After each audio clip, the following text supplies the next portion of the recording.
Merci à vous pour cette invitation. Et donc, effectivement, nous avons le plaisir aujourd'hui de vous présenter les résultats d'une recherche qu'on vient de terminer il y a tout juste quelques semaines sur le sujet de l'adaptation au changement climatique en prenant le cas d'étude de Lausanne et plus spécifiquement après en zoomant sur un projet en train de se faire qui est celui de Rippon Tunnel, dans lequel on vient tester, imaginer des scénarios de futur pour à la fois Lausanne à une échelle large, mais aussi dans ce secteur Rippon Tunnel à enjeu.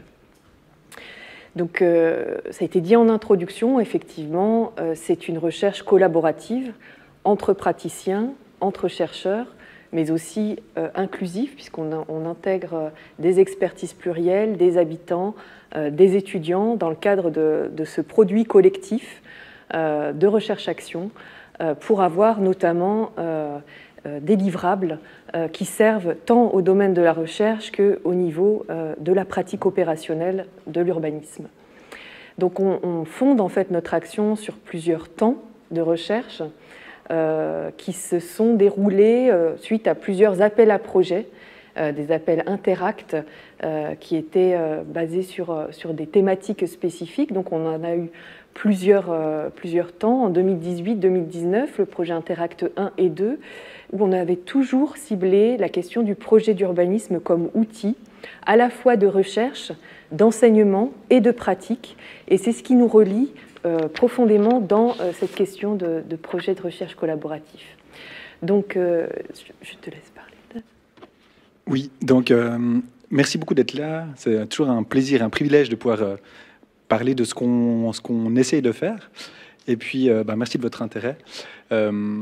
C'est vrai que quand on est dans le monde opérationnel, on est souvent un peu la tête dans le guidon. Et puis, rares sont les occasions de prendre de la distance, d'avoir des éléments de référence qui sortent de ce qu'on connaît habituellement, d'avoir des inputs plus approfondis sur certains enjeux. Et je pense que ces recherches collaboratives avec l'université, avec le monde académique de façon générale, c'est vraiment une opportunité extrêmement précieuse pour des collectivités, en particulier pour des urbanistes, pour du projet. Enfin, vous savez qu'on travaille sur une ville. La ville, c'est vivant, ça bouge très vite.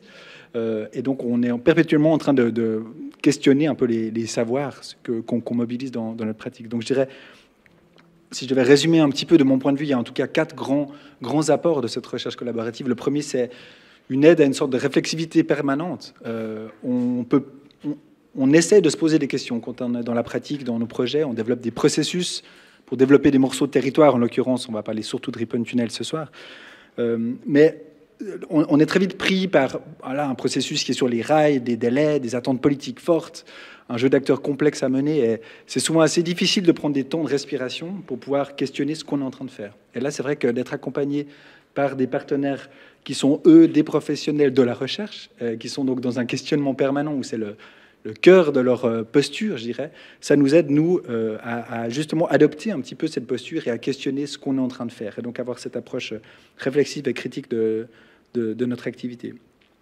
Le deuxième, c'est qu'on est souvent un peu, disons, frustré de certains enjeux qu'on ne peut pas développer complètement.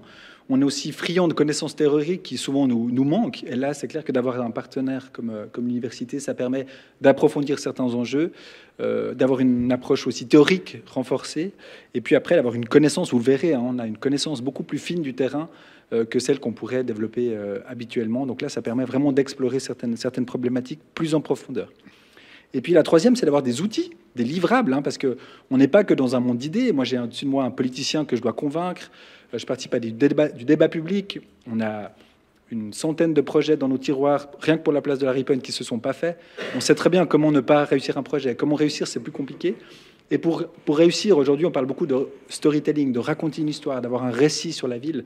Et là, clairement, d'avoir des outils, des références, des images, notamment de projets réussis à l'international, c'est très précieux. Là, vous verrez que nos collègues ont pu construire tout un catalogue qu'on peut mobiliser ensuite, nous, dans notre histoire à raconter sur le devenir de la ville.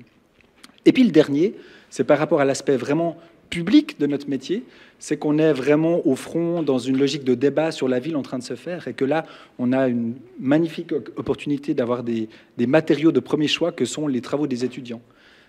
C'est vrai que pour le commun des mortels, l'habitant, l'usager, finalement le public cible auquel on s'adresse, d'avoir des projets d'étudiants qui sont souvent inaboutis, qui sont souvent très novateurs, qui sont même provocateurs. Je pense que c'est extrêmement précieux, précisément grâce à ce statut de projet d'étudiant. On sait que les étudiants peuvent un peu faire fi de certaines contraintes, et précisément pour ces raisons, ça nous donne des idées, des propositions qu'on peut ensuite partager avec la collectivité. C'est pas notre production à nous vivre, donc on ne pourra pas être accusé d'être porteur de ces idées complètement folles ou irréalistes. Mais par contre, ça permet de mettre le doigt sur les vrais enjeux et sur les vrais scénarios qu'on doit construire ensemble pour le développement de ces sites. Donc je pense que pour ces quatre outputs, en tout cas, cette approche collaborative, elle est vraiment extrêmement féconde. Donc effectivement, c'est une approche collaborative qui permet d'avoir cet accompagnement scientifique intégré, de la recherche en pratique, on va dire, et de la pratique en recherche aussi, puisque ce sont des experts qui recherchent en permanence des nouvelles modalités d'action, des nouveaux processus de projet et des nouveaux programmes, en l'occurrence. Et puis ça offre, nous, côté UNIL, on va dire universitaire, des laboratoires d'expérience très intéressants, ces rapprochements, et aussi une recherche embarquée, c'est-à-dire qu'on est partie prenante du dispositif, du processus du projet d'aménagement en train de se faire, pour voir de quelle manière on peut leur offrir des outils concrets d'aménagement. Donc Yves le mentionnait, effectivement, pendant ces 2 années, on a mis en place une plateforme de recherche-action qui a plusieurs chercheurs, praticiens. Voilà, les étudiants en font partie également de ces 2 temps d'interact, d'appel à projet. On a également mis sur pied des observations scientifiques, des séminaires de recherche-action qui ont lieu sur la place de la Riponne, avec les étudiants, avec les habitants lausannois, mais aussi avec des experts qu'on a fait venir, des experts du monde scientifique, du milieu aussi de la pratique opérationnelle, pour voir des cas d'études qui se passent dans un proche géographique sur ces expériences d'aménagement et de processus participatifs. Et donc, ça nous a permis donc, de mettre en place ces séminaires de recherche-action sur place. On a eu des productions pratiques aussi, dans le cadre de ces années Interact, avec des travaux d'étudiants, Yves l'a souligné. Ça a été notamment des safaris urbains, des pratiques de plaquettes, de maquettes aussi, plusieurs matériaux collectés qui ont permis de discuter, d'avoir des modèles de support dialogue. Des ateliers de projet, puisqu'effectivement, c'est ce qui fonde la pratique pédagogique aussi à l'université, d'avoir cette pratique avec un vrai mandant qui nous fixe une commande et qui nous place en situation de mandat d'études parallèle pour répondre à cette commande. Donc on en a mené plusieurs éditions, des éditions internationales, des éditions plutôt locales, réservées à notre master en urbanisme, et donc qui ont porté des sujets intéressants de débat, notamment des sujets qui ont été valorisés dans le cadre de participation à des débats publics qui sont passés sur la place avec les Lausannois. Peut-être je profite, puisque c'est collaboratif, on est tout le temps aussi en train de s'adapter mutuellement. Hein. Vous avez bien compris, même dans une présentation comme ça, ça nécessite des ajustements permanents, mais c'est aussi ça qui est, je pense, riche dans cette expérience.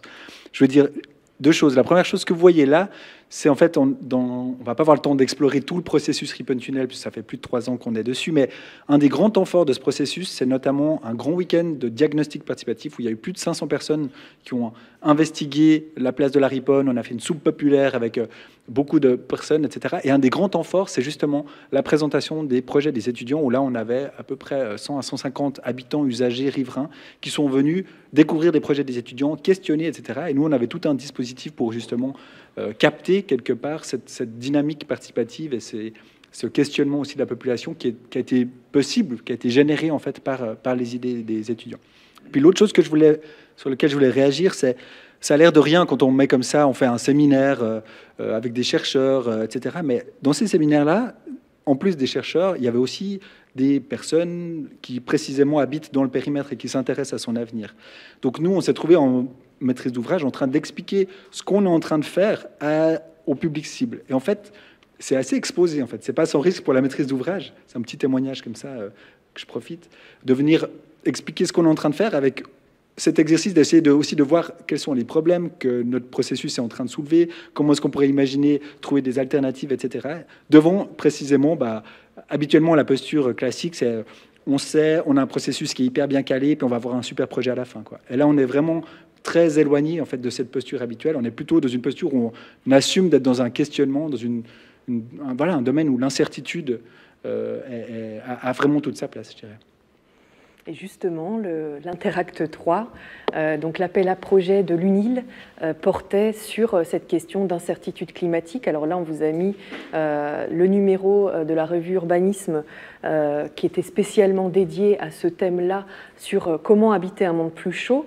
Et l'appel à projet en 2020 avait trait donc à cette question de positionnement de requêtes scientifiques mêlant chercheurs et praticiens sur l'adaptation au changement climatique.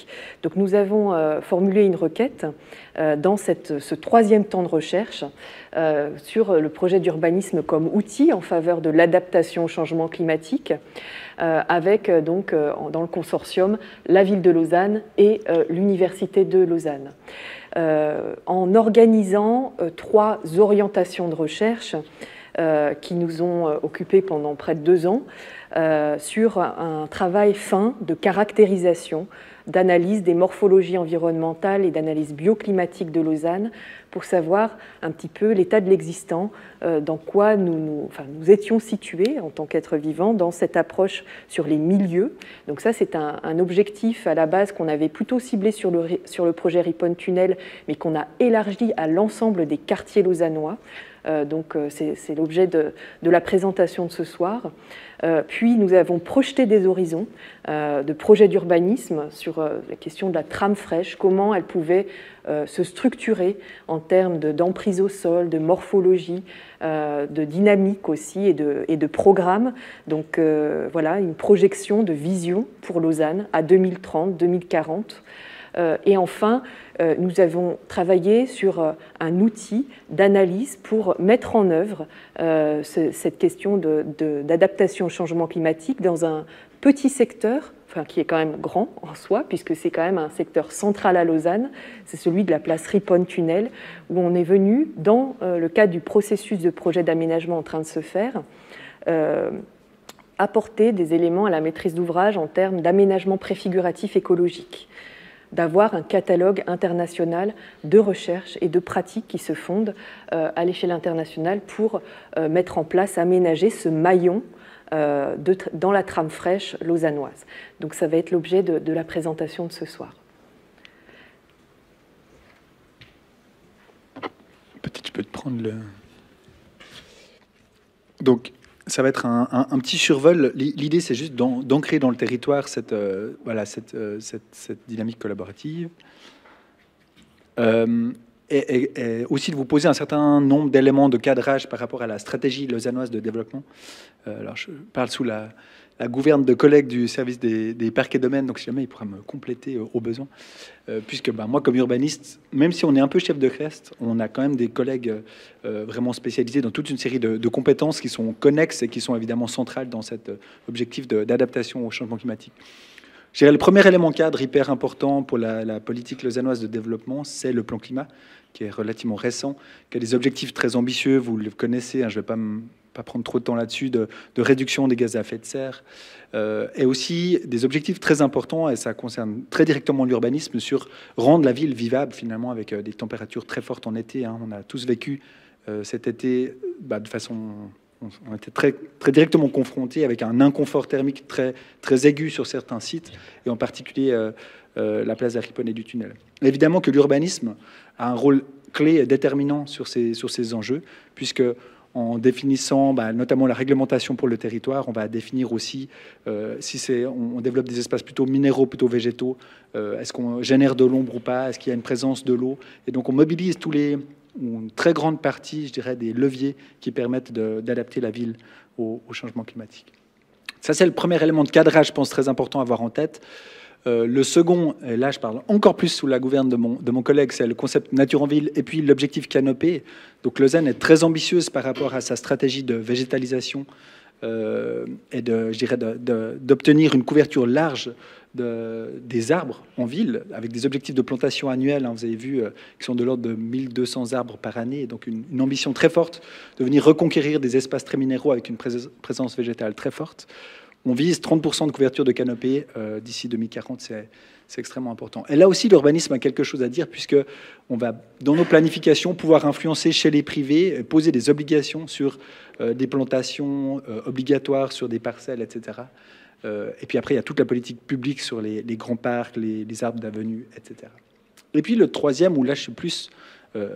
c'est vraiment plus la politique publique dont on s'occupe très directement. C'est vraiment la stratégie de développement urbain de façon générale. Et là, on est en train de terminer le plan directeur communal. C'est mardi prochain que ce dossier passera au conseil communal. Donc, si ça vous intéresse, à vos écrans pour aller suivre le débat. Et ce plan directeur communal, c'est 130 pages de stratégie. Je ne vais pas vous le détailler, mais ce qui est important de retenir, c'est qu'en gros, on a une approche vraiment différenciée dans le territoire. On accueille une croissance forte dans un nombre très restreint de sites qui le supportent et qui sont les meilleurs endroits parce que c'est des sites extrêmement bien desservis par les transports publics.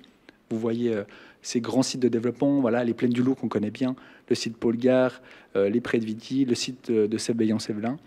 Et puis, sur le reste du tissu bâti, l'enjeu, c'est vraiment de reconnaître la qualité et l'identité des quartiers, de reconnaître aussi les centralités de quartiers comme lieu de vie, et puis surtout, d'amplifier, de poursuivre et de renforcer la connectivité du réseau vert bleu dans cette logique, encore une fois, notamment de biodiversité et puis d'adaptation au changement climatique. Et puis, on a d'autres outils qui déclinent en fait cette vision générale. On appelle ça Lausanne 2030, mais sous Lausanne 2030, il y a toute une série d'outils et de projets plus spécifiques. Le premier, c'est un peu du barbare d'urbanisme, mais il y a le PDCOM, qui est le plan directeur communal qui donne la stratégie. Ensuite, on a le PACOM, qui est le plan d'affectation communale, qui est vraiment l'outil opposable au tiers, l'outil juridique qui va permettre d'édicter les règles d'urbanisme qu'on va pouvoir vraiment imposer au privé. Et là, il y a vraiment cet enjeu de biodiversité, de préservation de la pleine terre qui est au cœur de la réflexion et qu'on est en train de développer maintenant. Et puis à côté de ça, on a une quarantaine de projets urbains. Donc c'est vraiment une ville en très forte croissance. Il n'y a pas besoin de rappeler qu'on est sur la métropole lémanique et que donc on a une très forte croissance. Et parmi ces 40 projets, il y a ce projet très spécifique et particulier de Ripon Tunnel sur lequel on va prendre un petit peu plus de temps et on va zoomer maintenant si vous le voulez bien. Alors, Ripon Tunnel, c'est assez intéressant en fait, de faire un petit détour par l'histoire, parce que si on regarde un petit peu la place du tunnel, notamment ce que vous avez comme image en haut à droite, c'est pas tout à fait comme on se représente aujourd'hui, c'est-à-dire qu'aujourd'hui, la place du tunnel, elle a plutôt mauvaise image, c'est un lieu qu'on y passe parce qu'on est obligé, mais on n'y reste pas volontiers. Ça, c'est une carte postale, en fait. Donc, autrefois, la place du tunnel était un lieu de carrefour et de mise en lien entre la campagne et la ville, un lieu de départ aussi vers la campagne, un lieu en fait de grande qualité, alors qu'aujourd'hui, c'est un espace qui est conquis, enfin colonisé par la voiture, alors qu'il a énormément de qualité. De mon point de vue, c'est la plus belle place lausannoise. Si on y arrive, en tout cas, elle a tous les paramètres pour le faire. La Ripon, là, c'est un autre contexte, même s'il est juste à côté. C'est la grande place de l'agglomération. L'indépendance du Kosovo, il y avait, je ne sais pas, 20 000 personnes sur cette place. Tous les grands rassemblements politiques, etc., sont sur cette place. Elle a un potentiel, je dirais, d'être la place vraiment du canton, enfin plus qu'un potentiel dans ses usages. Et puis, c'est aussi un espace qui en fait fonctionne pas bien pour le quotidien. On n'y est pas bien du point de vue thermique. Les journées de grande chaleur, les gens se serrent dans les rares coins d'ombre, et puis sinon, en fait, on la déserte parce qu'elle n'est pas du tout confortable. Donc là, il y a un grand défi pour faire fonctionner cette place, à la fois pour le quotidien, mais aussi de la garder comme place du marché et comme place pour les grands événements. Ça, je l'ai un petit peu dit. En fait, ça fait à peu près 40 ans. On a retrouvé des témoignages d'il y a 40 ans où on dit ça va pas du tout, il faut tout changer à la Ripon, etc. Voilà, 40 ans après, on est toujours là. D'où la modestie qu'on se doit d'avoir, nous, les urbanistes, parce que c'est très difficile, en fait, d'intervenir sur des espaces complexes avec autant d'enjeux depuis si longtemps. Et je pense que le terme de serpent de mer n'est pas galvaudé pour ces espaces-là. Ils ont donc ces deux espaces des énormes potentiels de valorisation et des énormes attentes de la population qui sont parfois complètement contradictoires entre les commerçants, les riverains et les cyclistes dont je fais partie. On n'a parfois pas toujours les mêmes avis. Ce qu'on a dit, en tout cas, c'est on veut rompre avec le passé. Ce qu'on a fait par le passé, c'est en fait arriver devant la population avec des projets. Puis on montre des projets, puis hop, ça passe à la trappe, etc., etc. Cette fois, on a dit non. On propose un processus, on propose une logique pour arriver à des idées. et une discussion, en fait. Et cette logique-là, elle proposait aussi de ne pas segmenter l'espace, mais plutôt de considérer un grand secteur, et puis de se poser la question collectivement sur, finalement, c'est quoi le problème, avant de dire quelle doit être la réponse. D'où l'importance, évidemment, de la démarche participative qui était centrale. Après, on a fait toute une série d'études préliminaires, quand même techniques, pour cadrer, je dirais, le débat. On a fait un concours d'idées international où, pour la première fois, on a pu former des habitants usagers qui sont devenus des experts, en fait, dans le jury. On a pu faire ça en public. Je vous passe là aussi les détails, parce qu'on pourrait y passer la nuit. Mais on essaie d'être innovant vraiment dans cette dynamique de processus où on fait un pas, on le discute et on valide ou non le pas qu'on est en train de faire, etc., etc., jusqu'à ce qu'on espère pouvoir faire. On espérait pouvoir le faire en 2021. En fait, ce sera plutôt en 2023. C'est-à-dire commencer à pouvoir rendre visible sur le territoire des transformations. Et c'est vrai que ça, c'est une petite frustration de l'équipe de recherche collaborative, c'est qu'on espérait avec l'UNI pouvoir bien plus vite en fait intervenir sur le territoire. Malheureusement, on a eu une opposition, qui a retardé le projet de 2 ans. Le dernier projet sur la place du tunnel, c'était 80 oppositions. Là, on en a eu une, mais une suffit à faire perdre 2 ans. Donc, voilà, je dirais dans le processus, on a à peu près fait tout ce qu'on voulait, à l'exception de cette préfiguration qu'on n'a pas pu réaliser, mais qu'on espère bien faire l'année prochaine. Ça devrait être quand même assez ambitieux comme préfiguration, puisqu'on parle quand même de supprimer plus de 40 places de stationnement, d'amener du végétal. On a bon espoir de pouvoir dégrapper, c'est-à-dire supprimer du bitume, amener vraiment une présence végétale, amener de l'eau, et vraiment dans cette logique de venir puiser dans ces références, dans ce catalogue de propositions qui a été alimenté par l'université pour pouvoir tester et puis faire le bilan de façon participative sur ce qu'on est en train de faire. Est-ce que ça répond aux attentes en termes de confort thermique? Est-ce que ça répond aux attentes en termes d'usage? Est-ce que l'ambiance fonctionne? Et tout ce qu'on n'a pas pensé qui sera en fait vérifiable, qui va se révéler en fait à l'usage. Voilà, je vais assez vite. Voilà, peut-être ça... C'est une autre manière de dire un petit peu les attentes de la ville par rapport à ce projet collaboratif. Mais c'est vrai que d'avoir des experts spécialisés qui viennent nous amener des apports très précis, très pointus sur des enjeux soit climatiques ou des références de projets internationaux qu'on ne connaît pas, qui viennent nous donner un catalogue d'options, ouvrir un peu le champ des possibles, c'est vraiment extrêmement précieux. Et puis après, il y a l'expérience pour elle-même qui est hyper stimulante, qui est intéressante, qui nous force à nous remettre en question, comme je l'ai déjà dit. Je pense que c'est extrêmement positif pour une collectivité de se livrer à son genre d'exercice.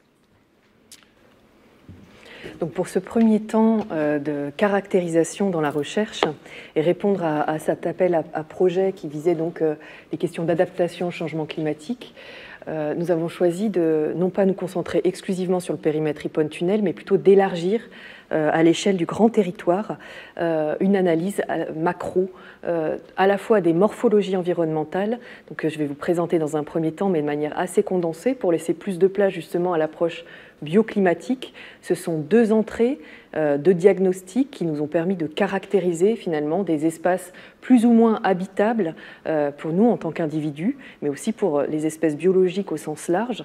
Et en l'occurrence, ça fonde déjà une analyse, un socle d'analyse pour des orientations projectuelles à venir qui viendront dans une deuxième partie de cette conférence. Donc nous avons pris Lausanne dans une large échelle en nous concentrant quand même sur à la fois une analyse macro de ces formes environnementales, donc qui sont constituées des boisements, des cordons forestiers, des lisières, des systèmes de parcs existants, de tout ce qui constitue en fait l'armature déjà existante, tout en apposant un autre niveau de lecture pour avoir un poids de pondération, c'est-à-dire avoir une approche quantitative et quantifiée de ces formes environnementales à l'échelle des périmètres statistiques de quartier, pour pouvoir comparer par quartier. Après, avec l'analyse bioclimatique, quelles sont ces situations d'inconfort, pourquoi on a ces situations plutôt d'inhabitabilité ou d'habitabilité de certains quartiers. Donc ça nous permet en fait d'avoir une approche à la fois spatiale, qualitative, mais aussi quantitative. Donc, rapidement, sur ces questions de morphologie environnementale, on sait que Lausanne, si vous la pratiquez, cette ville, c'est une structure plutôt étagée, qui est très en lien avec une approche liée notamment à l'abration des glaciers dans la Molasse, qui s'est retirée au fur et à mesure, qui se sont retirés par deux grands temps, on va dire, et qui ont notamment donné ce socle de topographie de manière très étagée, en créant non seulement des creux, des vallons, mais aussi des crêts. Par exemple, le crêt de Mondrian, c'est un retrait glaciaire qui a créé cela. Donc on a analysé vraiment la structure topographique pour faire cette armature de socle en premier lieu d'analyse de l'espace. Et puis nous avons apposé une lecture sur les bassins plutôt hydrographiques, tout ce régime d'hydrographie, de structures de rivières qui coulent et qui s'écoulent à l'extérieur du périmètre de Lausanne, de la commune, mais également à l'intérieur. Quelles sont ces nervures, ces ramifications, de quelle manière elles sont séquentes dans ce paysage et de quelle manière aussi elles sont parfois visibles, invisibles. Nous les avons cartographiées, trouvées. Alors je ne vais pas vous donner toute l'analyse statistique par quartier, mais pour montrer effectivement où passent les cours d'eau, à quel moment ils sont à ciel ouvert et peuvent avoir ce rôle de rafraîchissement, de relais de fraîcheur de proximité plutôt à l'échelle géographique. Et puis, tous ces éléments aussi de l'ordre de rivières plutôt invisibles d'écoulement. Puis nous avons eu une approche aussi sur les morphologies environnementales plutôt végétalisées, de l'ensemble de la constellation de ces systèmes. Donc je vous parlais tout à l'heure des cordons boisés, des forêts. Lausanne est quand même une ville en contact étroit avec ces éléments géographiques forts de paysage qui rentrent et qui viennent en point de contact dans la ville. Donc on a ces formes environnementales qui rentrent en point de contact dans les parties plutôt nord, et puis des grands parcs, des systèmes de grands parcs qui sont dans le PALM, dans le projet d'agglomération Lausanne-Morges, caractérisés donc par ces parcs d'agglomération. Donc il y a le parc d'agglomération Vidi, le parc d'agglomération de la Roverea également, le parc d'agglomération de Sauvablin, et puis l'étude maintenant sur le parc de la Blécherette aussi, qui ont des vocations plutôt d'agglomération à accueillir des usages pluriels. Donc on a la chance d'avoir ces grands hotspots de fraîcheur, mais aussi multi-usages, multifonctionnels, qui sont relayés en appui interquartier par un système de squares, mais aussi de parcs interquartiers. Donc ça, c'est un deuxième niveau de relais d'appui, puis qui sont encore relayés par une structure beaucoup plus fine et capillaire de réseaux déjà plantés, d'une maille beaucoup plus fine, que nous sommes venus analyser dans le cadre d'une analyse qui paraîtra bientôt et qui sera éditée. Et enfin, nous avons donné des poids de mesure sur ces approches quantitatives et qualitatives pour voir quels étaient dans ces quartiers, les quartiers avec une part d'espace plutôt minéralisé, plutôt végétalisé, est-ce que ça correspondait aux morphologies environnementales qu'on avait, etc.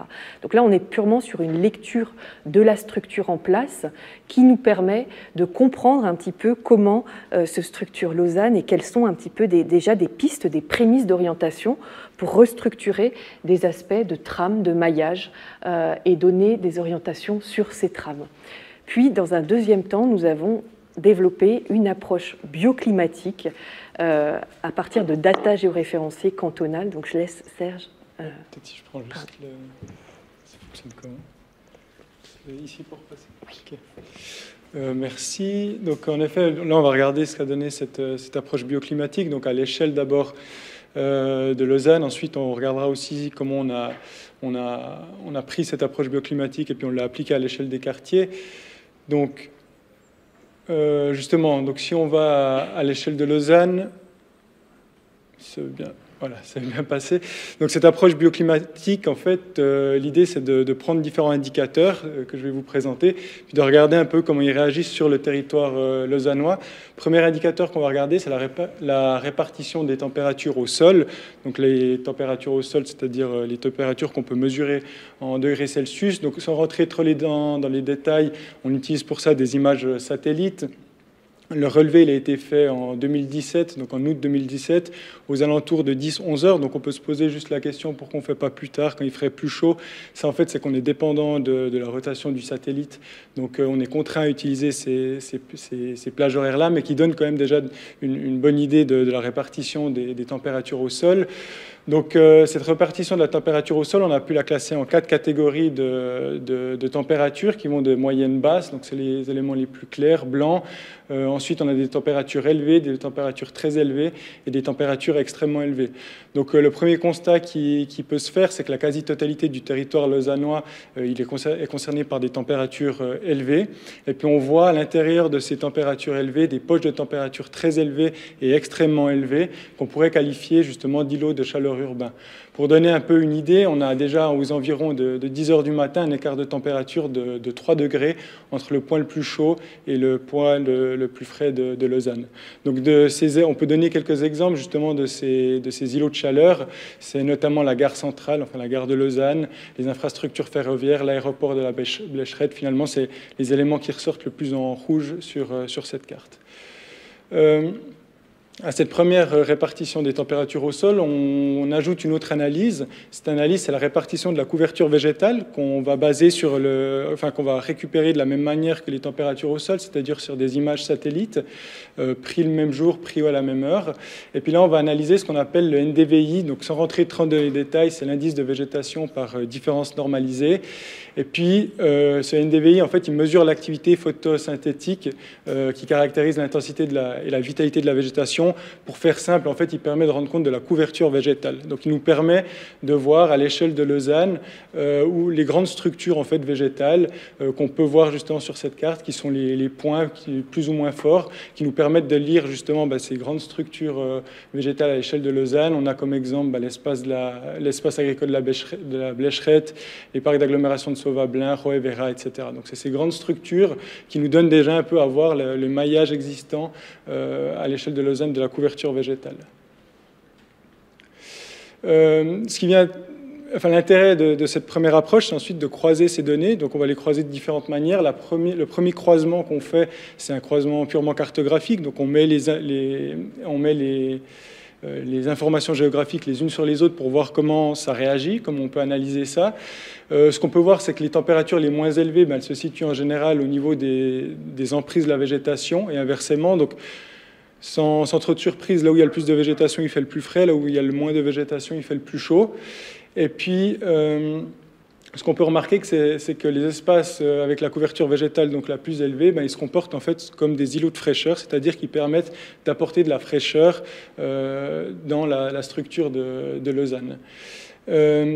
Et puis, on peut donner différents exemples justement de ces îlots de fraîcheur. C'est les rives du lac où il fait justement plus frais que dans le reste du territoire lausannois, le parc de Vidi, le parc de Donatou, le bois Mermet, etc. Donc on peut remarquer déjà avec cette première approche cartographique qu'il y a en effet un lien entre la couverture végétale et les températures au sol et que la couverture végétale permet de rafraîchir le territoire. Donc là, on a juste extrait, donc c'est le même constat, mais c'est juste pour mettre encore plus en avant ce phénomène-là. On a simplement extrait les températures les plus élevées, donc les températures très élevées et extrêmement élevées, puis on voit tout de suite en fait que les températures très élevées et extrêmement élevées, finalement, elles se développent là où on a le moins de végétation. Donc on reprend les exemples de tout à l'heure, on a la gare, les infrastructures ferroviaires, c'est finalement les points du territoire où il fait le plus chaud, puis où on a le moins de végétation. Donc ça, finalement, c'est une première analyse croisée entre la végétation et puis les températures au sol. Et ce qui nous a intéressé, c'est de regarder d'un point de vue un petit peu plus statistique ce qui se passe en fait entre les températures au sol et la couverture végétale. Donc pour ça, on regarde la corrélation qui existe entre les températures au sol et cette couverture végétale. Donc on se pose la question à quel point la couverture végétale peut expliquer les températures. Donc, sans rentrer trop dans les détails, on voit qu'on a une corrélation négative, c'est-à-dire qu'il y a un lien négatif entre la couverture végétale et puis les températures au sol. Donc, ce qu'on peut voir, c'est que plus il y a de végétation, plus il va faire frais. Et par contre, ce qu'on remarque, c'est qu'on n'a pas une corrélation entre guillemets parfaite, on n'est pas à -1, c'est-à-dire que finalement, la couverture végétale, elle ne peut pas expliquer à elle seule les températures qu'on va trouver. Donc, sous forme un petit peu d'hypothèse, on a voulu cartographier en fait ces éléments du territoire où on s'est rendu compte que la couverture végétale n'expliquait pas à elle seule les températures qu'on pouvait trouver. Le résultat de cette analyse, en fait, c'est la carte que vous voyez, où en fait on va regarder les endroits où il fait trop frais par rapport à la couverture végétale qu'on a, ou trop chaud par rapport à la couverture végétale qu'on a. En bleu, vous avez les endroits où il fait trop frais. Et puis, finalement, ces endroits où il fait trop frais, on remarque que c'est par exemple les abords du lac. Donc ça, l'hypothèse qu'on en fait, c'est que la couverture végétale ne peut pas expliquer à elle seule les températures. Et puis, il y a aussi d'autres éléments qui rentrent en compte, comme typiquement la proximité à l'eau, la proximité au lac, qui permet de rafraîchir les températures. Autre élément, on voit aussi que les grosses structures boisées typiques du parc de Sauvablin ressortent aussi. On peut en faire l'hypothèse que la couverture végétale, elle seule, n'explique pas tout, et puis que la structure de cette couverture végétale joue un rôle. Autrement dit, qu'un espace boisé aura peut-être une meilleure répercussion sur les températures au sol qu'une simple pelouse. Les endroits où il fait trop chaud, donc c'est les endroits où c'est orange-rouge. Là, l'hypothèse qu'on peut faire, c'est que finalement, là où les espaces sont extrêmement minéralisés, la couverture végétale ne peut pas, à elle seule, rafraîchir le territoire, et puis qu'il y a justement un effet de minéralisation presque trop élevé qui empêche le bon fonctionnement de cette couverture végétale dans le rafraîchissement. Donc c'est finalement les endroits en orange les plus minéralisés qui sont ressortis de cette analyse.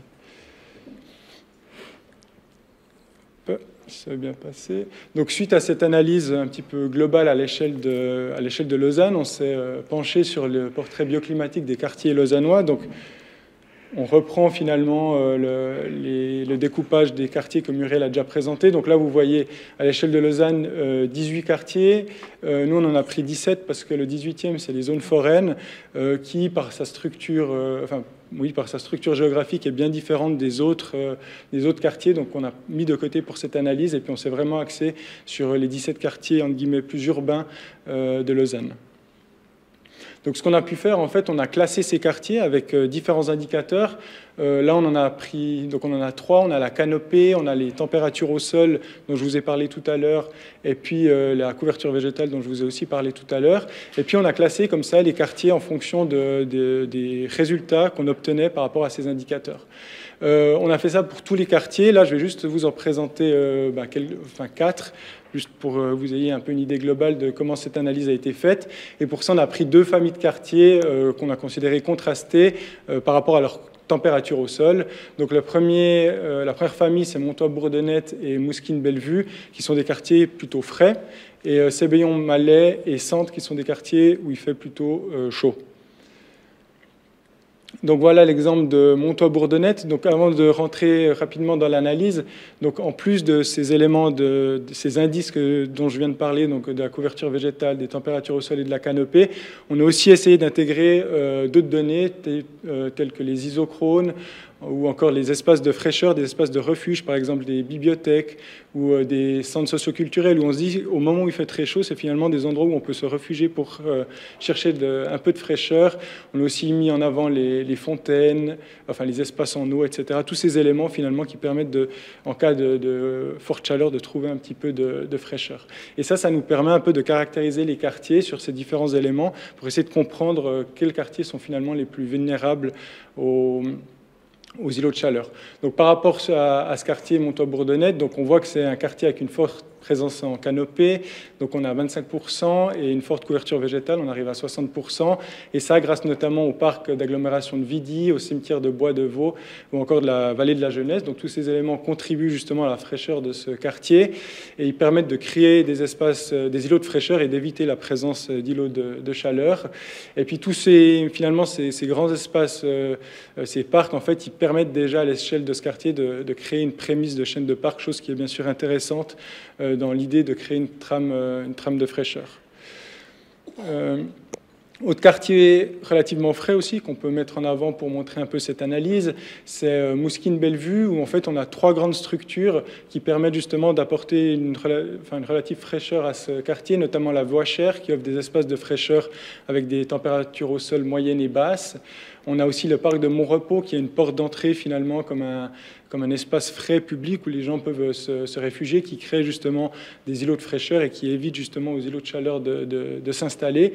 Et puis finalement, on a aussi une composition spatiale avec des quartiers, enfin une composition architecturale avec des quartiers, la manière dont ils sont construits en fait, qui laisse place à une bonne végétalisation, puis qui crée presque un parc forestier où des arbres, des sujets de grande taille peuvent s'installer, qui permettent en fait la création d'endroits du territoire plus frais, ce qui explique pourquoi ce quartier est relativement frais.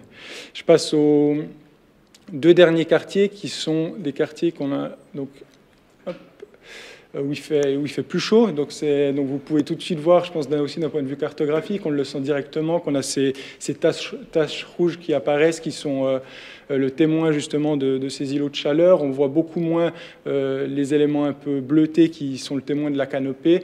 Donc je pense que déjà, on le voit d'un point de vue cartographique. Ce qu'on constate, c'est qu'on a une couverture végétale très basse de 11%, une canopée aussi basse de 8%, ce qui explique pourquoi on est dans un quartier, si ce n'est le quartier le plus chaud de Lausanne, avec 55% de sa surface qui enregistre des températures très élevées, donc ce qui fait l'un des quartiers les plus chauds de Lausanne.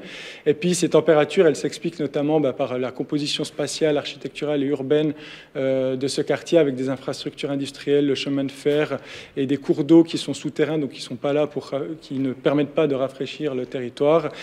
Il faut noter qu'on a quand même quelques espaces verts publics qui composent ce quartier, qui permettent de trouver un peu de fraîcheur. Mais on constate que même s'ils permettent d'être un petit peu plus frais, ils sont toujours dans la catégorie des zones où il fait toujours chaud. Donc il fait un peu plus frais, mais il fait toujours chaud. Ouais. Je profite, j'interromps. Juste pour dire que c'est pas du tout anodin une carte comme ça, parce que finalement on peut défiler et tout, puis vous pouvez vous dire bon, ok, il y a une carte, etc. Enfin, pour nous, urbanistes, on est en face de nous, on a des propriétaires et on doit justifier pourquoi, dans un endroit, on va demander vraiment une attention particulière à la pleine terre, ou alors d'être très attentif à l'arborisation et avoir des exigences très élevées en termes d'arborisation. C'est des outils de diagnostic qui sont extrêmement précieux dans une logique de négociation avec des privés. Donc, c'est pas qu'un outil scientifique académique de lecture du territoire, c'est un outil aussi, j'ai envie de dire, presque politique, en fait. En tout cas, qu'on va vraiment mobiliser avec force pour nos négociations. Pardon. Non, pas de souci, merci. Et j'arrive du coup à la dernière slide, donc le centre, aussi bien sûr un quartier chaud qui se comprend assez facilement par sa structure urbaine avec des espaces densément bâtis et des infrastructures de transport qui créent des espaces particulièrement chauds. Donc plus de 50% du quartier, il enregistre des températures au sol qui sont considérées comme très élevées, extrêmement élevées, qui se voient encore une fois sur cette carte avec notamment la gare des CFF qui est le point chaud de Lausanne qui ressort particulièrement. On remarque aussi une couverture végétale faible, ce qui explique encore une fois pourquoi ce quartier est particulièrement chaud. Et puis ceci aussi à ajouter avec une canopée qui est aussi faible, donc peu finalement d'éléments d'ombrage, d'éléments d'évapotranspiration et du coup de fraîcheur dans ce quartier. Et puis voilà, malgré ça, on a quand même quelques parcs qui permettent de retrouver un peu de fraîcheur, mais comme pour l'autre quartier, il fait un peu plus frais, mais ça reste quand même des endroits où les températures au sol sont considérées comme élevées. Je passe la parole à Muriel. Merci. Donc, une fois que nous avons réalisé cette approche non seulement des morphologies environnementales, plus de l'approche bioclimatique, alors là, on vous a présenté des échantillons pour vous montrer un petit peu voilà, tous ces échantillons tests, qu'est-ce que ça a apporté. On a une lecture maintenant de Lausanne et l'objectif, c'était finalement de projeter sur des horizons temporels des projets d'urbanisme et montrer en quoi l'urbanisme paysager pouvait avoir cette valeur d'adaptation au changement climatique. Donc dans un premier temps, on a eu cette réflexion sur une approche plutôt conceptuelle bien sûr, on le sait, un de nos meilleurs alliés, c'est la question de la nature. Et voilà, qu'est-ce que la nature en milieu urbain ? On se pose tous ce sujet-là. Bien souvent, c'est limité à des aspects de végétalisation. C'est assez réducteur, en fait, cette question de nature. Mais la nature, c'est plus que cela. C'est effectivement tous les aspects liés au vivant, au sens large. Donc c'est l'eau, la question des sols, la question du climat, de l'air, de l'ensoleillement, enfin de tous ces éléments de données biologiques et aussi d'espèces vivantes qui composent les éléments intrinsèquement de nature, mais c'est aussi nous, en tant qu'individus, nous sommes biologiquement des êtres naturels et en l'occurrence, nous sommes aussi des éléments de cette nature. Et cette approche encore dialectique qui peut se faire dans certains projets, que ce soit des projets de recherche comme des projets d'urbanisme, voilà, doit être dépassée quelque part pour intégrer aussi la question du vivant au sens large, et nous, en tant qu'êtres vivants aussi, dans ces aspects de nature. Alors c'est important parce que ça pose la question de nous, quelle valeur on a dans cette logique actionniste d'activité de projet, et comment on se situe là-dedans. Et en fait, en analysant plusieurs projets d'urbanisme dans une échelle un petit peu de temps long, il y a pu y avoir tout un état de l'art, de la littérature et des pratiques aussi de projets qui a été fait pour examiner en fait de quelle manière cette nature s'est exprimée tout au long de projets d'urbanisme plutôt sur une période assez récente. Et on voit qu'il y a 4 typologies, alors moi que j'appelle plutôt du point de vue de la recherche des figures de nature, donc des expressions de nature dans le projet d'urbanisme, et qui fondent encore à la fois une lecture de projets, c'est-à-dire qu'on peut analyser des projets en train de se faire avec ces quatre intrants, mais aussi on peut s'en servir comme outil pour créer des espaces habitables. Donc un premier élément conceptuel, c'est la question de la nature esthétique. Ça a été beaucoup porté dans des travaux sur notamment une approche liée à l'urbanisme, enfin l'approche du landscape urbanisme, pardon, donc du projet de paysage, avec tout le monde a en tête en fait cette question de portée esthétique qui est encore héritée de la période classique, des périodes de jardin, de l'ordonnancement, etc. Donc on avait un art d'ordonnancer cette question de nature, de mise en scène esthétique des plans, des ordonnancements, etc. Donc là on ne va pas faire un cours sur la question de l'urbanisme paysager, mais en l'occurrence elle fonde encore une pratique avec ces questions de nature dans le projet d'urbanisme. Donc ça nous a donné, ça vient, c'est un héritage notamment, donc je disais, des jardins classiques, avec notamment, on a tous en tête ces parcs de jardins de Versailles, donc on se déploie dans un espace public d'aller planter, etc., d'ordonnancement, de mailles. A contrario, cette nature classique, elle est aussi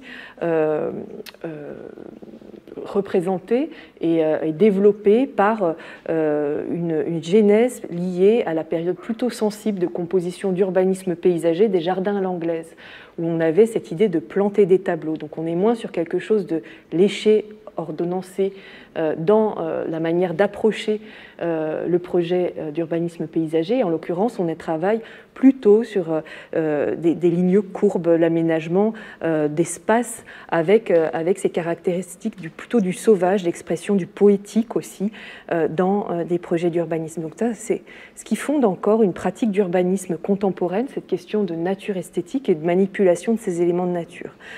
Une deuxième entrée qui fonde la question de la mobilisation des éléments de nature dans les projets d'urbanisme, c'est encore une portée liée à l'ingénierie, donc ce qu'on appelle plutôt la technonature, c'est-à-dire que voilà, la formule de nous rendre maîtres et possesseurs de la nature est dépassée, bien sûr, bien évidemment, mais en l'occurrence, tout le paradoxe, c'est qu'on manipule des objets vivants pour créer des milieux habitables.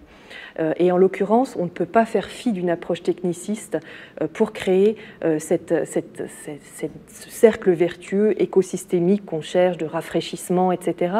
Donc là, on a un outil très intéressant en termes de pratique d'urbanisme qui est celui de l'ingénierie écologique, qui va nous permettre d'avoir des alliances pluridisciplinaires pour créer des projets. Donc un des précurseurs, c'était Frédéric Olmsted, mais il y a eu d'autres aussi précurseurs qui ont travaillé sur cette chaîne de manipulation du vivant pour installer des logiques, des dispositifs techniques de valorisation des eaux, de valorisation du végétal, etc. Donc c'est tout ce mouvement autour d'un urbanisme paysager de la composition. On a manipulé le vivant pour créer des performances écologiques, d'ingénierie écologique liées à rôle microclimatiseur, à l'intégration des eaux pluviales, à la parcelle, etc. Donc c'est une deuxième approche en lien avec ces aspects de nature. Une troisième approche est la question de la nature in progress, finalement. Cette nature, elle est aussi source d'évolutivité, d'installation progressive, et quand on travaille avec cette dynamique du vivant, On travaille également aussi avec la question de la maturité du paysage, comment on plante à bonne densité, de quelle manière on va créer des environnements qui montrent cette évolutivité-là et qui aussi préparent l'avenir, donc qui acclimatent les espaces à de fortes chaleurs notamment. Donc c'est une autre encore typologie d'approche qu'on peut avoir dans les projets d'urbanisme.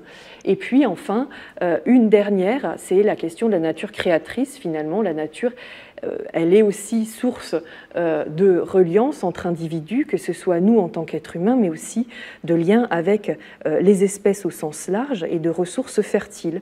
Donc on a effectivement cette autre typologie qui est de plus en plus développée dans les projets quels qu'ils soient.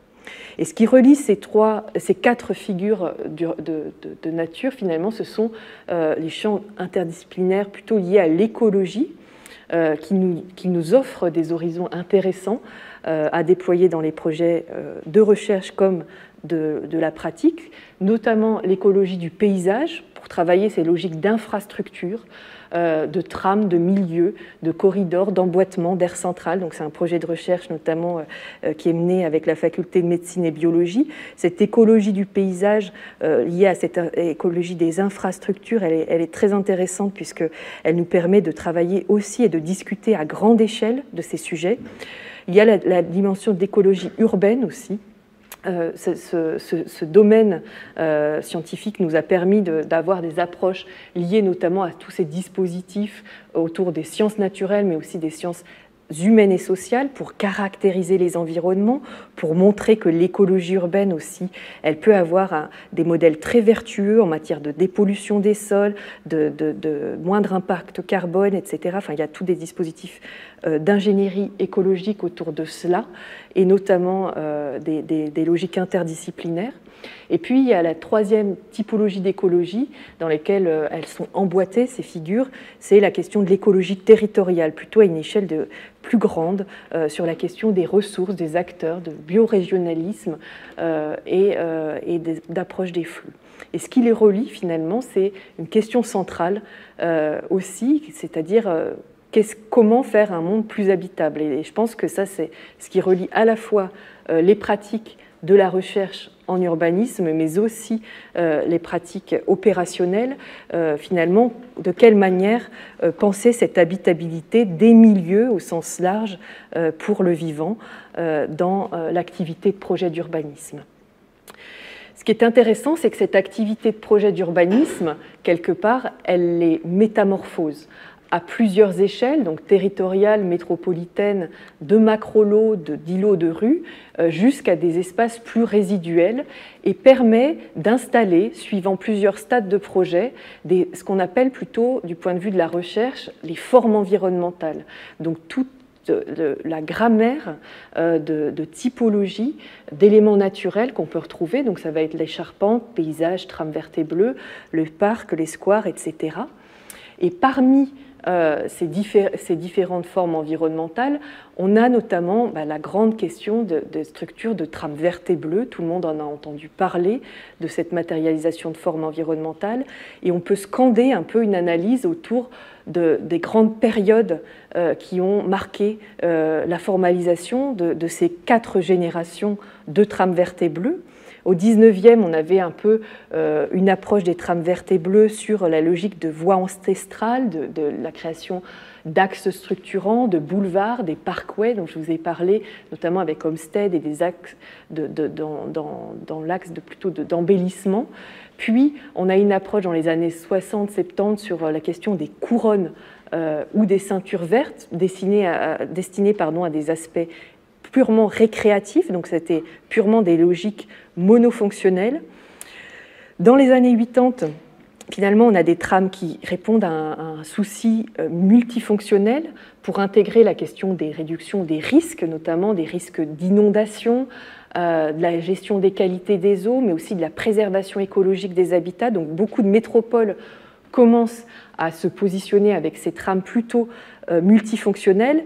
Et puis, dans les années 2000, on a une autre logique encore d'installation de ces trames vertes et bleues à une échelle régionale, mais qui peine en fait à se constituer à l'échelle des villes. Pourquoi? Parce qu'on est précisément face à des tissus hérités, et en l'occurrence, de quelle manière on va structurer une approche de trame verte et bleue que tout le monde cherche à développer, mais qui est très complexe, puisque la ville, en fait, enfin les tissus en tout cas dans lesquels on va composer ces formes environnementales, ce sont des tissus hérités, il y a peu de marge de manœuvre, notamment avec les espaces à disposition, mais aussi la question des réseaux, qui est quand même un gros sujet quand on plante massivement et quand on a ce désir de mettre en place justement des plans canopés, il y a tout cet héritage de réseaux. Finalement, on a une autre hypothèse qui émerge très récemment, notamment par rapport, on sait, la question du dérèglement climatique, des incertitudes et des aléas que cela génère, au sens large, ce thème de dérèglement climatique et même pas de changement climatique. Et c'est un changement de paradigme aussi dans la pratique, puisque en fait, on cherche à adapter nos villes. Alors, il y a deux leviers, il y a les objets de mitigation, et puis il y a les objets d'adaptation, notamment dans les plans climat qui sont traduits, etc., puis qui sont traduits après à une échelle plus fine d'aménagement. Et cette question de changement de paradigme nous amène dans la pratique aussi et dans la recherche à repositionner finalement cette question de trame et de trouver en fait de nouvelles formes, formalisation environnementale, qui est celui plutôt du vocable de trame fraîche acclimatée et qui vient chercher ce domaine d'adaptation en milieu urbain. Donc tout ça, ça nous a nourri, ces réflexions, ces regards croisés, ces recherches aussi plurielles qui scandent un peu nos approches dans les projets de recherche d'urbanisme écologique. Et ça nous a nourri pour notamment projeter des visions pour Lausanne sur la base des analyses qui ont été présentées, mais aussi sur la base de ce qu'a présenté Yves en termes d'éléments de cadrage sur les logiques de plan canopé que la ville de Lausanne souhaite développer, les logiques de projection en matière de réglementation du plan général d'affectation, du PDCOM aussi sur les sites stratégiques. Et nous avons émis un petit peu un outil que je vais vous présenter très rapidement, puisqu'on a peu de temps maintenant, sur un outil de plan guide à l'échelle de la ville de Lausanne. Et Ricardo vous présentera après une approche plutôt à l'échelle circonscrite de la place, un zoom sur tunnel, pour voir comment ça peut s'implémenter. Donc on a réfléchi en fait à cette échelle plutôt macro, alors au sens bourdieusien, de structure structurante, comment on approche un territoire à l'échelle de cette grande structure. Je vous ai parlé très très rapidement tout à l'heure de l'installation, de l'armature géographique, qui nous a beaucoup porté dans une analyse des morphologies environnementales. Et la logique première, bien sûr, c'est de préserver tout ce qui a été présenté, donc la préservation de ces morphologies environnementales existantes, des systèmes naturels verts et bleus, des parcs d'agglomération aussi, des systèmes intermédiaires aussi, de relais de parcs urbains interquartiers. Lausanne a vraiment cette constellation de parcs urbains interquartiers qui ont tous des spécificités, des structures paysagères de micro-relais comme les jardins, les délaissés, les dents creuses, les cours, les toits aussi, et les structures paysagères linéaires telles que les vallons géographiques, les rivières plantées et les arbres d'alignement, les mailles plantées, les arbres d'alignement. Donc c'est une première entrée de cette structure structurante, puis une deuxième entrée porte vraiment sur une logique de renforcement, c'est-à-dire par rapport à ces entités déjà existantes, de quelle manière on va les renforcer, c'est-à-dire leur offrir une deuxième peau pour pouvoir justement avoir un effet, un rôle de rafraîchissement beaucoup plus important de ces structures déjà en place. La troisième logique qui fonde cette approche, c'est la logique de transformation, finalement de vocation, d'accompagnement de vocation encore plus amplifiée de certains parcs et celui de demain, notamment de la Blécherette, qui aura aussi cette vocation de parc d'agglomération. Donc voilà, ce sont ces logiques de transformation-là que cette structure structurante appelle.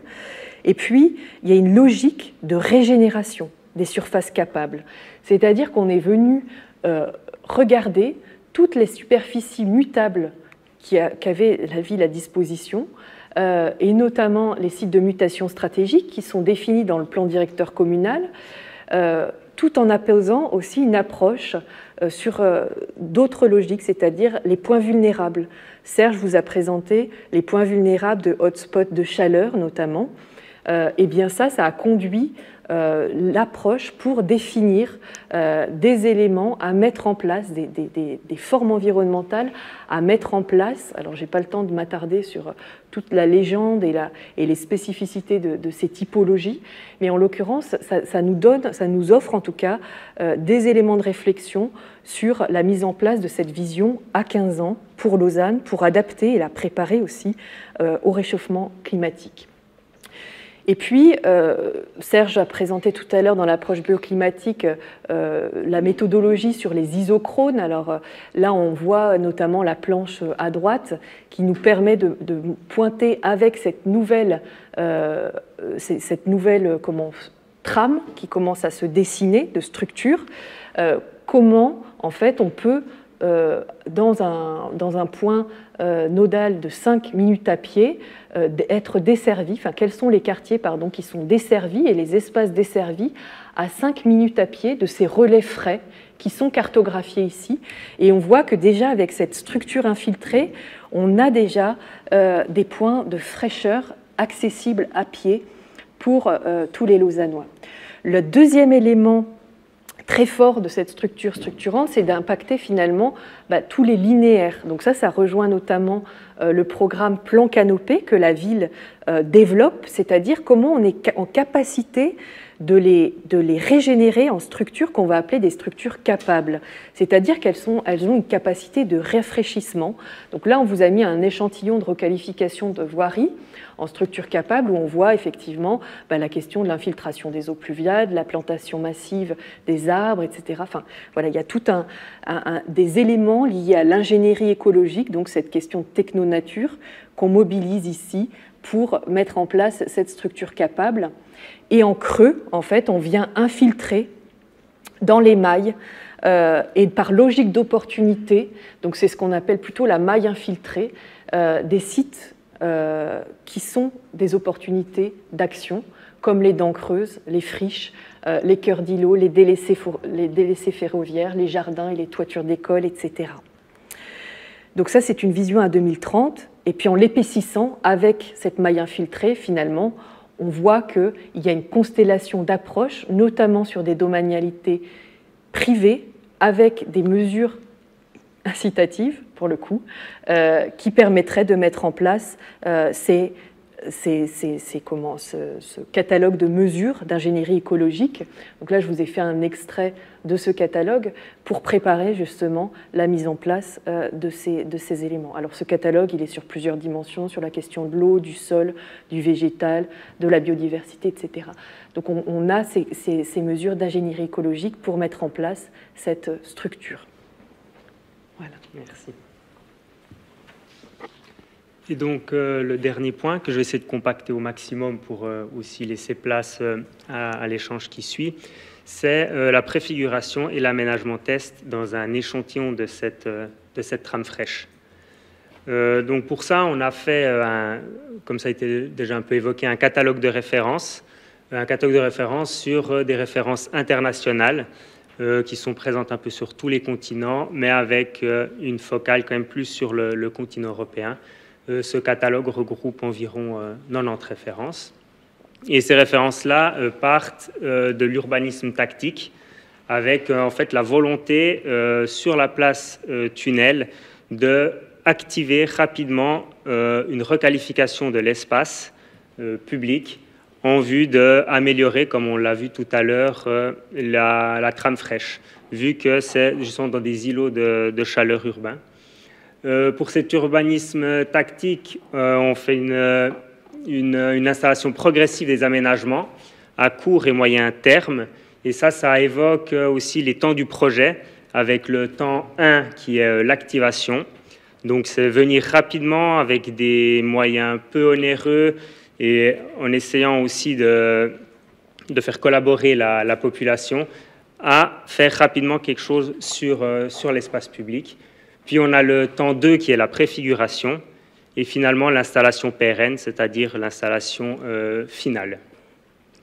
Pour ça, on a fait 5 grandes thématiques dans notre catalogue qui sont présentées ici. On s'est intéressé à la question du sol, Donc, est-ce qu'on peut ou non dégrapper? Si oui, comment? Si on ne peut pas dégrapper, quels sont les autres types de références qu'on peut mobiliser? Et aussi la question de la végétation sous toutes ses formes. Donc, la végétation qui apporte des qualités d'un point de vue environnemental, esthétique, ludique ou encore social. Il y a aussi la question des structures ombrières. Donc, c'est les installations qu'on peut mettre sur place pour créer de l'ombre, si par exemple planter des arbres n'est pas possible. On a aussi la question de l'eau. Et puis finalement, le dernier thème, c'était le mobilieu, qui est en fait une contraction du terme mobilier urbain, et de lieu, c'est en fait des macrostructures dans l'espace public. Et chaque référence est partie de ce template, avec à chaque fois une couleur qui rappelle la thématique. Et puis ici, on a mis le nom du concepteur, l'année, le programme, le temps d'installation, si c'est justement une activation, une préfiguration, une installation pérenne. Et on a aussi mis des notes sur les qualités de cet espace, sur les qualités spatiales, fonctionnelles, sociales et environnementales. Et la finalité de ce catalogue, ça a été sa retranscription spatiale sur la place de Tunnel, avec en fond de plan le projet de la ville de Lausanne. Et les aplats de couleurs que vous voyez ici, ce sont les grandes entités qui ont été définies par la ville de Lausanne, comme par exemple ici l'installation d'un grand mobilier, ou cette partie-ci, un îlot central minéral. Et à partir de ce travail fait par la ville de Lausanne, on est venu spatialiser nos références avec ici les points et les couleurs qui correspondent à la fiche de projet. Et puis ça a été fait au niveau des 3 temps du projet, donc de l'activation, de la préfiguration et de l'installation pérenne. Et ici, on va juste passer en revue assez rapidement quelques projets types, par exemple pour l'activation. Par exemple, ici, on peut voir que c'était dans la catégorie de la végétation, et c'était comment arriver en fait rapidement, avec des faibles coûts, à un aménagement à la fois végétal, nourricier, mais aussi social. Et ça, c'est un exemple qui a été fait en France, à Nantes. Et typiquement, cette installation, elle pourrait être imaginée ici, dans un îlot central multifonctionnel qui a été défini par la ville. Une autre référence, c'est à Malaga. C'est ici, en fait, un mobilier avec la réutilisation des matériaux d'un bâtiment qui a été démoli. Et puis, ce mobilier sert un peu d'espace de rencontre, d'espace aussi d'échange. Et on pourrait l'imaginer, par exemple, ici, à la place de ce mobilier, en premier temps de projet. Ensuite, il y a d'autres références qui concernent les préfigurations. Ici, c'est sur la question du sol, un endroit où on ne peut pas dégrapper avec justement des peintures, et puis un espace qui s'arrange avec des espaces ludiques et récréatifs qui pourraient par exemple être imaginés ici sur cet îlot central minéral. Un autre exemple de préfiguration avec ici une structure ombrière qui est flexible et évolutive, où dessous viennent se placer plusieurs usages. Et ce type d'infrastructure pourrait se trouver ici, par exemple. Et la dernière partie, c'est l'installation pérenne, où là, c'est aussi des références qui montrent comment, par exemple, une structure aérienne peut venir procurer de l'ombre et aussi créer une promenade ludique avec différentes programmations qui pourraient aussi se trouver sur la place du Tunnel. Et finalement, une autre référence ici en Chine, avec à chaque fois ces assises ludiques, tantôt végétalisées, tantôt plutôt des assises pour des lieux de rencontre qu'on pourrait aussi imaginer ici dans plusieurs îlots. Donc voilà différentes références. Le catalogue en comporte plus. C'est aussi un outil, au-delà de la place du Tunnel, c'est aussi un outil qui peut être intéressant pour la ville dans ses aménagements de manière globale, qui donc justement sort aussi du simple cadre du tunnel. Et pour peut-être terminer rapidement, un bilan du processus. Donc voilà, c'est cette recherche finalement embarquée Comme vous avez bien compris, on l'a élargi à l'échelle de tout Lausanne. Ça nous a permis notamment de produire des outils de recherche, mais aussi de pratique opérationnelle, à la fois des outils pour nous, du point de vue de la recherche, sur les méthodes, comment on agrège des méthodes pluridisciplinaires pour caractériser l'existant. Je pense qu'on a testé, on a remanié, on a réactualisé aussi, puisqu'on n'avait pas des bonnes données à la base, donc on est reparti sur des analyses avec des données cantonales pour être au plus juste sur ces analyses bioclimatiques. Donc ça a été voilà, je dirais une recherche test d'outils, une recherche test aussi finalement d'outils du projet en tant que tel, c'est-à-dire que ça se traduit dans ce qu'on appelle dans le domaine de l'urbanisme un plan guide qui donne des orientations, des visions. Donc voilà, ça guide des orientations de positionnement, de vision à l'échelle de 15 ans, 30 ans.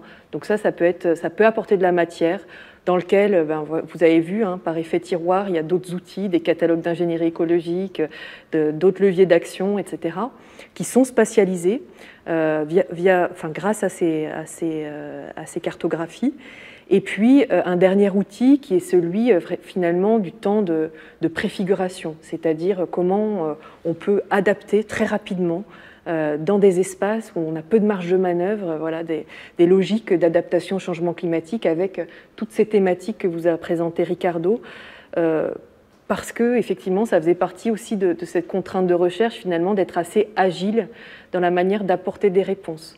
Il vous en a parlé, il y a eu un recours qui ne nous a pas permis d'aller jusqu'à la mise en place de la co-construction collaborative. Initialement, ça faisait partie de cette recherche, de pouvoir tester, mettre en œuvre. C'est ce qu'on a fait, par exemple, dans le cadre d'ateliers avec les étudiants. On a créé du mobilier, etc., enfin, voilà, qui préfigurait des espaces et qui permettait d'adapter et de donner de la valeur d'usage aussi à ces lieux. Mais ici, ça n'a pas été possible dans le temps du projet de recherche, donc on s'est dit, de manière agile, de quelle manière on peut trouver un outil qui serve à la ville de Lausanne, principalement, pour notamment acclimater d'autres lieux avec ces thématiques, grâce à ces thématiques, et dans lesquelles ils peuvent aller chercher aussi des références.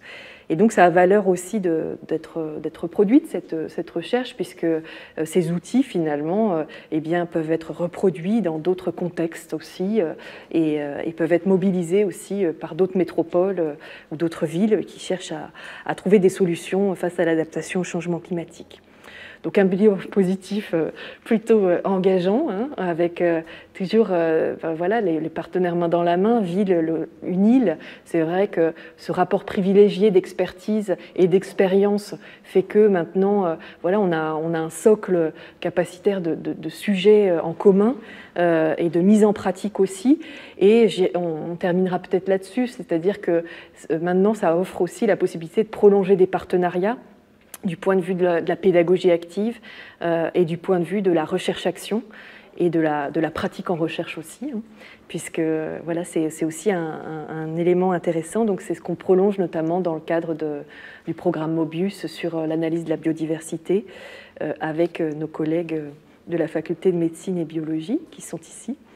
Et on a plaisir donc à poursuivre ces réflexions sur les parcours du vivant maintenant, au sens large, pour donner des orientations grâce aux données géoréférencées des biologistes qui travaillent sur la distribution spatiale des espèces à Lausanne.